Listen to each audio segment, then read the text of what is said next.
Sara Geber. I have an organization called Life Encore, and for the last 12 years, I've been studying what I call solo aging. In 2018, I wrote a book called Essential Retirement Planning for Solo Agers, and today I think it's still the only guide on the market specifically aimed at the solo ager, primarily among baby boomers. When I initially conceived of it, I thought of it as anyone who didn't have children, because I looked around me and what did I see? I saw a lot of baby boomers at the time taking care of their aging parents. They were running errands for them, they were moving them into senior living communities, they were spending a tremendous amount of time doing that. And I was having a glass of wine with a friend one day, and I said to her, "Sandy, you and I don't have kids. Who's going to do that for us?" And that's what led me on my now 12-year quest to figure out solo aging and figure out what it's going to mean for those of us in 10 or 15 years especially. It really started with my desire to shift my management consulting career to retirement coaching. I found I was coaching a lot of people that were baby boomers, again, somewhere around my age, and they started wanting to talk more about their retirement plans than their strategic plans. So I shifted my work about 12 years ago to doing retirement coaching. And about 3 years into that is when I started looking at solo aging. Planning is essential. And for everyone, really, as we get older, it's important to take a look at the years ahead and kind of not be in denial about the fact that we're all aging. So for solo agers who don't have that safety net of family to rely on as they get older, it's important to plan some alternative kinds of support systems so that they'll be safe and secure when they begin to need some kind of assistance. They may have kids that live far away, or they have kids that they're estranged from. A lot of solo agers today live alone. They're widowed, divorced, never married. And the interesting thing about solo agers is that they're living very good lives right now. They're active, they're independent, they're doing all the kinds of things that they've done all their lives. Their lives have meaning and purpose. It's going to be a challenge for every community across the US, because today people seem to be very committed to aging in place. And if that means aging alone in the home that maybe 2 or 3 stories that you've lived in for decades, it's not a very safe place to age, and it's not a very connected place to age. So I think one of the biggest issues that faces all of our country is people being isolated and alone as they get into their 80s and 90s and beyond, which of course we know many people are living well into their 90s and 100s these days. My magic wand would involve providing a lot of alternative aggregate living opportunities for people who are getting older. Again, I just don't feel that living alone is the right way for any of us to get older and have the support that we need. So home sharing, co-housing, a lot of kind of fledgling housing opportunities are out there, but I would wave a magic wand and see lots more of them coming along. With co-housing, for instance, everyone has their own private space, but they also have a space that's open to everyone to be social, go to a movie, play some music, go to a concert.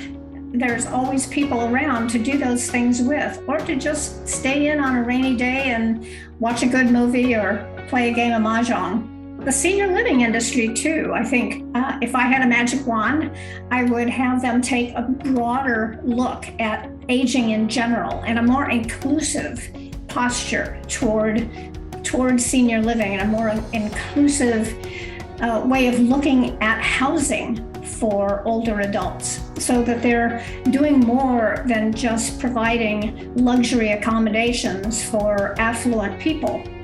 I'd like to see the senior living industry see as part of its responsibility to help all older adults live with meaning and purpose, whatever that looks like for them. So regardless of means, regardless of income, regardless of assets, regardless of abilities, that everyone has an opportunity to age with meaning and purpose. That's what I do with my magic wand. I think we're going to see a time in about 10 or 15 years where we're going to need local government especially to partner with the senior living industry to take care of all the older adults. Because one of the things I didn't mention about solo agers is that it's almost 20% of the baby boom population. The US Census Bureau came out just a couple months ago with a report for the first time on childlessness among older adults. And the statistics are quite daunting. It's well into the high teens, 18, 19% of older adults, let's say mostly boomers, are childless. And then when you add on to that, the people that live alone, the people whose children live far away, the people whose children are just not interested in helping, we have a situation coming in 10 or 15 years that it's going to take both industry and the senior living industry and government to resolve. With so much emphasis on global warming and what we're doing to the planet, I hear a lot of young people talking about, I'm not bringing kids into this world. And it reminds me of when baby boomers were that age and looking at zero population growth and saying, I'm not bringing kids into this world. But then they did.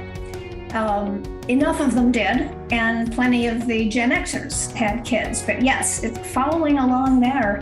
We're going to see a dearth of caregivers for older adults, and we're going to see it big time in 10 or 15 years.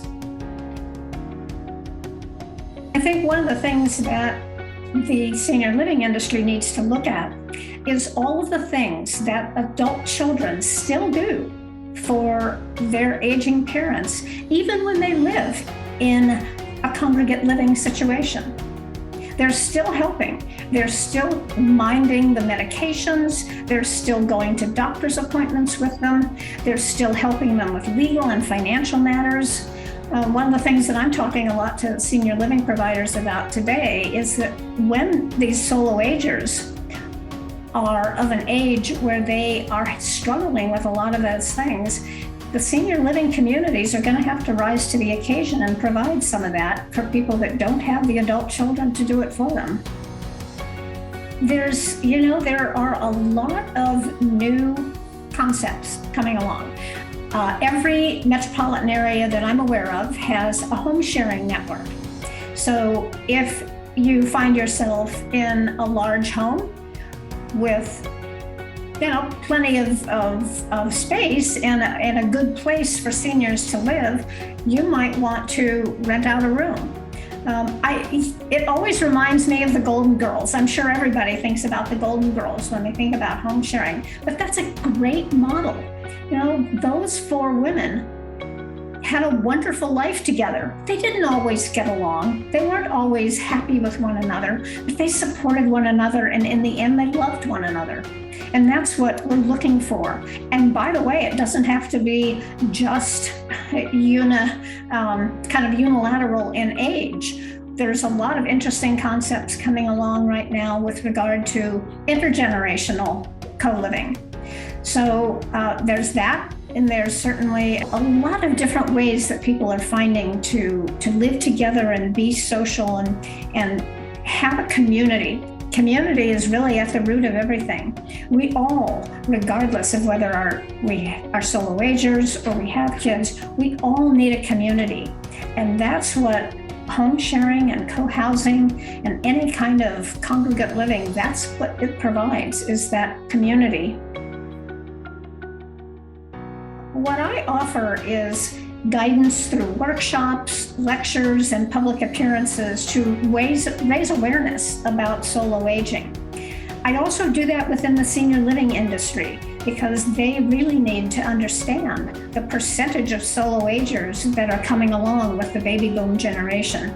They're trying their best to prepare for baby boomers and doing some really good things with modifying not only the architecture, but modifying the available opportunities for people to find meaning and purpose and not just have a scheduled appointment to meet with a trainer and then go off into the craft room. But they also need to know that these solo agers are going to need so much more than that, so much more support. Will they all need it? No. Some people live to 100 and never need much support.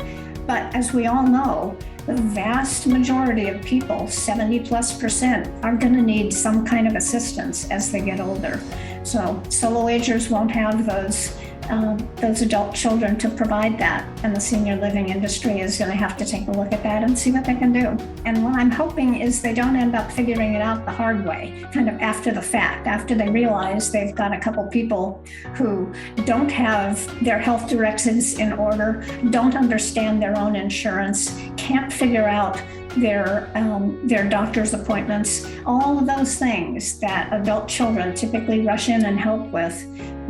I'd like to see them figure that out ahead of time.